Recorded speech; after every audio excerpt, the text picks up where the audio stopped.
청소년에게 고금리로 사채를 빌려주는 불법 대리입금 광고가 기승을 부리는 것으로 나타났습니다. 대리입금이란 콘서트 티켓이나 게임 아이템을 사고 싶어하는 청소년을 SNS로 유인한 뒤 10만 원 안팎의 소액을 며칠간 빌려주는 것을 말하는데요. 연체료 대신 수고비, 지각비 같은 친근한 용어를 사용하면서 최고 5,000%에 이르는 막대한 연이자를 챙기는 불법 사금융입니다. 이런 대리입금 광고가 해마다 늘면서 올해 벌써 3,000건 이상 적발이 됐는데요. 피해 신고는 해마다 단 몇 건에 그쳐 드러나지 않은 피해가 더 많을 것으로 보입니다. 20대 남성의 집에 들이닥친 수사관들. 방 안의 남성에게 압수수색 영장을 보여줍니다. 영장 보시겠어요?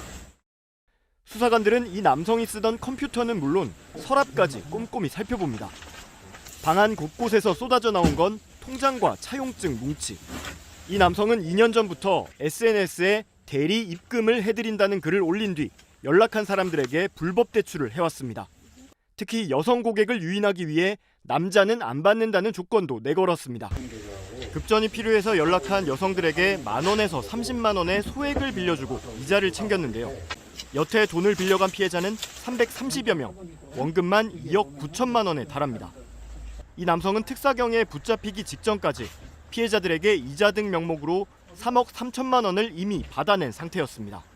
법으로 정해진 최고 이자율인 연 20%에 1,400배가 넘는 29,200%의 고금리를 적용한 경우도 있었습니다. 예를 들어 10,000원을 빌리면 바로 다음 날 18,000원을 갚아야 하는 식입니다. 피해자들이 빌린 돈을 제때 갚지 못하면 가족이나 남자친구에게 알리겠다며 욕설과 협박을 해 연체 이자까지 받아냈습니다. 이번엔 경기도 고양시의 한 아파트 앞, 오토바이 앞에 한 남성이 누군가 기다리는 듯 서성입니다. 잠시 뒤 아파트에서 나온 또 다른 남성에게 무언가를 건네는데요. 물건을 건네받은 사람은 불법 대출 단속에 나선 수사관이었습니다. 이 남성은 지난 3월부터 6월까지 경기 고양시 일대에서 광고 전단지 8,000장을 돌린 것으로 조사됐습니다. 전단지를 보고 연락한 피해자들에게 돈을 빌려준 뒤 이자 등으로 3개월간 1,086만 원을 받아냈는데요. 최고 연 290%에 해당하는 불법적인 이자를 받아 챙긴 혐의를 받고 있습니다. 지난 4월부터 석 달간 경기도 공정특별사법경찰단이 적발한 불법 고금리 대부업자는 6명. 이들의 대출 규모는 21억 원에 이르고 피해자는 644명에 달했습니다. 경기도 특사경은 수사를 마무리하는 대로 이들을 검찰에 불구속 송치할 계획입니다. 지난해 12월 서울 창동의 한 다세대 주택. 집에는 지폐 개수기와 금고가 있습니다.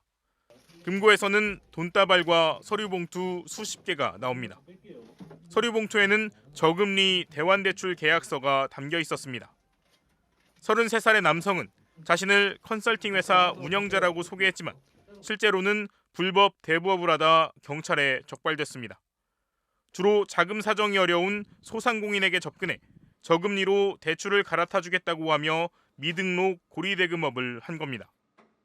저금리 대출로 갈아타게 해주는 대신 짧은 기간 동안 원금의 15% 안팎을 이자 명목으로 떼어갔습니다. 보름 만에 15%를 떼어 연이율로 치면 2,000%에 달하는 피해자도 있었습니다. 이 남성의 꾀임에 넘어간 피해자는 3년간 2,300여 명. 이 업체가 챙긴 수익금도 무려 180억 원에 달합니다. 서울 마포경찰서는 이 같은 불법 고리대금 업체를 운영한 33살 남성을 구속해 수사한 뒤 검찰에 넘겼습니다. 또 범행을 도운 직원 등 14명을 불구속 입건해 검찰에 넘길 방침입니다. 경찰은 이 같은 대환대출을 잘못 이용했다가는 대출 원금만 늘고 이자 부담이 가중돼 또 다른 대출의 악순환에 빠질 수 있다며 사회초년생과 소상공인 등의 각별한 주의를 당부했습니다.